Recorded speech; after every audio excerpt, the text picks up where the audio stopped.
name is Afolabi, and today we'll be having mathematics. We'll be moving on to trigonometry. I know we have done so many topics before now, so moving on to trigonometry and its application is just a way to further improve on our knowledge of mathematics. So today, really, we'll be taking trigonometry 1, and trigonometry 1 includes Pythagoras theorem and triples, and the basics of trigonometry ratio and what they really are. So our study, starting from Pythagoras theorem, has to do with talking about right angle triangles. Right angle triangles. We have so many types of triangles. Generally, triangles are plane shapes that have just 3 sides, okay, and 3 angles, and that is why we call them triangles, because they have 3 angles or 3 sides, so we call them triangle. Okay, and one thing about triangle is that the sum of the angles in the triangle is always 180 degrees. But we have a particular type of triangle that is so peculiar and so special, we call it the right angle triangle. And the reason why it is called the right angle triangle is that one of the angle is 90 degrees. Okay, a triangle with one of its angles as 90 degrees. So when you have a right angle triangle, one of the angle is 90 degrees, indicated by this square here, and the sum of the other 2 angles, possibly alpha and theta, will also give you 90. So if this place is already 90 degrees, and the sum of the angles in the triangle is supposed to be 180 degrees, so definitely your alpha and theta will also be 90 degrees. And this kind of angles are called what? They are called complementary angles. Whenever you have angles in which the sum of the 2 angles will give you 90 degrees, then we'll call them complementary angles. Later on, I'll let you know special features of the trigonometry ratios of complementary angles. Now, moving on to Pythagoras. Pythagoras theorem was actually postulated by one old mathematician in the past, telling us more about the side facing the angle 90 degrees. Okay, the side facing the angle 90 degrees is known as the hypotenuse. And it is the longest side of the right angle triangle. So the hypotenuse is the longest side of the right angle triangle, and it is always facing the angle 90 degrees. Now, what he noticed, Pythagoras, was that he took 3 squares. He took one of the squares. Look at Pythagoras' experiment. This is Pythagoras' experiment. Look at what he did. He took 3 squares. Okay, one of the square was a square of side 4 centimeter. He took another square of side 3 centimeter. The side of the square was 3 centimeter. Okay, this square here 4 centimeter, this square here 3 centimeter. Then he tried to join, to juxtapose or to create another square with the given square. And he noticed that the square that perfectly fits that environment was the square of 5 centimeters. So this was the experiment he did. He said, definitely if a square of 4 centimeters and a square of 3 centimeters are arranged in this order, then a square of 5 centimeters will join the 2 vertices of the 4 centimeter and 3 centimeter. Why? Because that square of 5 centimeters is the longest side, rests on the longest side of this right angle triangle. So this is the right angle triangle in question. Okay, the longest side of the right angle triangle is where this square lies, and that is 5 square. So what he proposed was that any right angle triangle given, the sum of the square of the 2 given sides will always give you the square of the 3rd side. So he called it the hypotenuse. Why? Because it's the longest side. So anytime you have a right angle triangle, if you have a right angle triangle ABC, let's say we are given a right angle triangle ABC, okay, and this is the hypotenuse.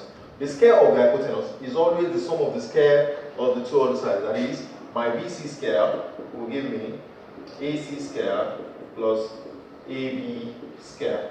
This is what we call the Pythagoras theorem.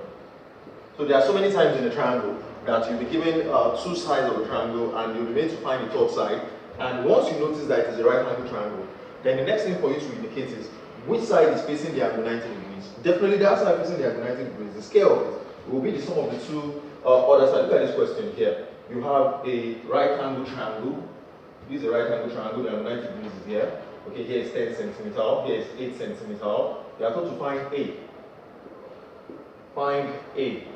If you look at this very well, this is a right angle triangle. And once you notice that it's a right angle triangle, definitely the square of this side, which is facing the angle 90 degrees, will give you the sum of the square of the two other sides. So definitely my tan square using Pythagoras theorem,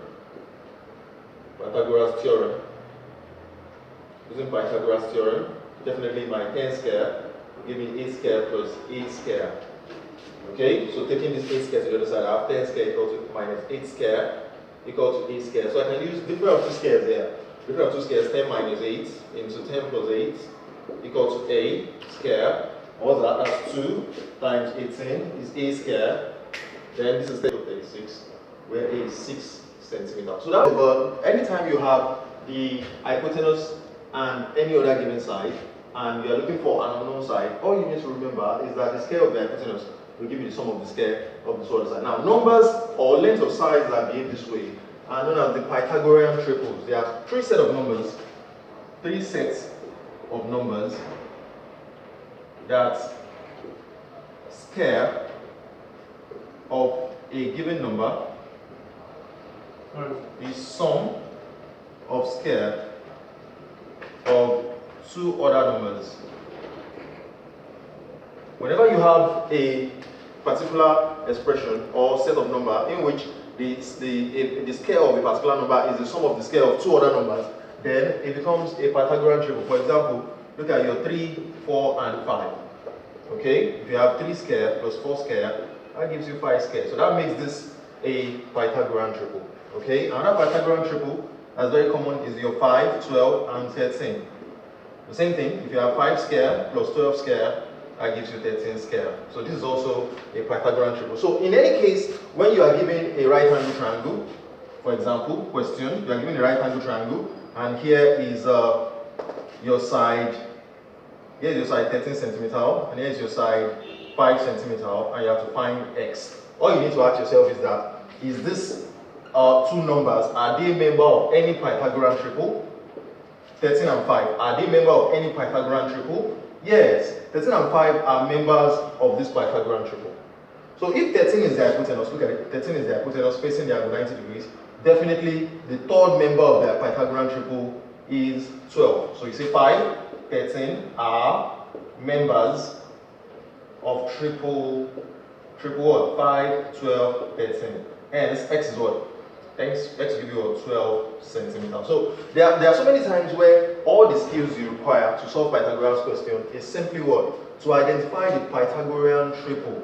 And in all cases, the sum of the square of two of them will give you the third one. Now, a basic application of this Pythagorean triple is used to get or to denote the ratio of the sides of the right angle triangle. And the ratio of the sides of the right angle triangle takes us to the trigonometry ratios.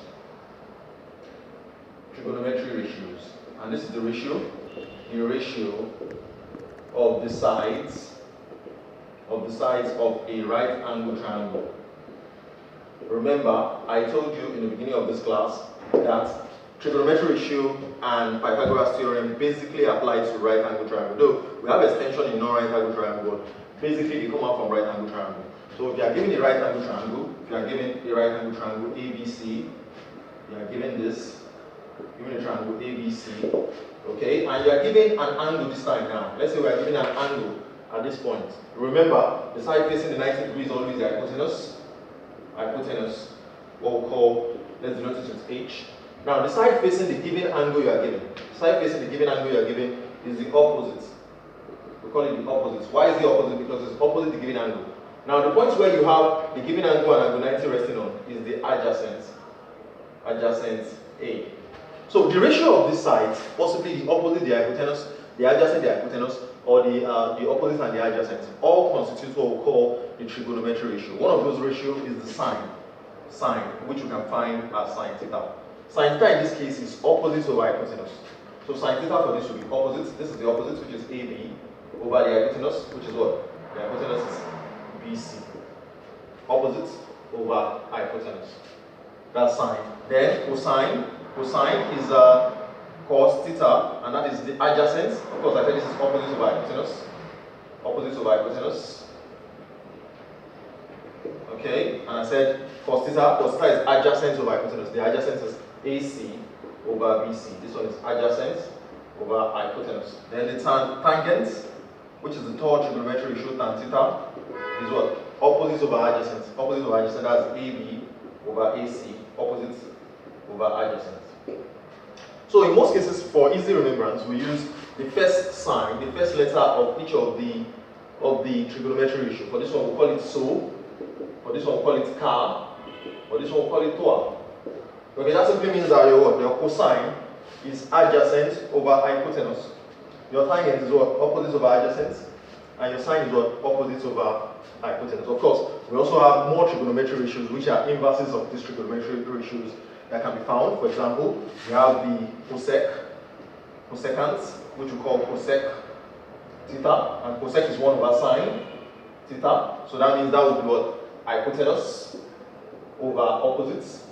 Okay. We also have the sec theta, and that is the secant. That's the full form. Secant theta, and secant theta is 1 over cos theta, and we also have the cotangent theta, and that is 1 over tan theta. In the next example, we are going to see how we use this trigonometry ratio to obtain, or rather to solve right angle triangles. We use this trigonometry ratio to, the idea of this trigonometry ratio, to find the trigonometry ratio for this given triangle. But remember, I told you when we were dealing with Pythagoras theorem, that for you to effectively evaluate a right angle triangle, you need to find the length of the 3 sides. You see that in this case, we only have length of 2 sides.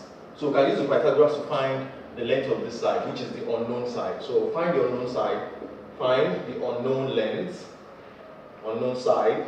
Let's say that is x.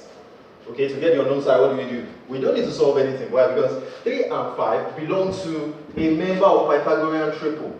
So if 3 and 5 belong to a member of Pythagorean triple, the missing member will simply be the unknown side. So here we have 3 and 5 are members of triple 3, 4, and 5. So definitely my x is what?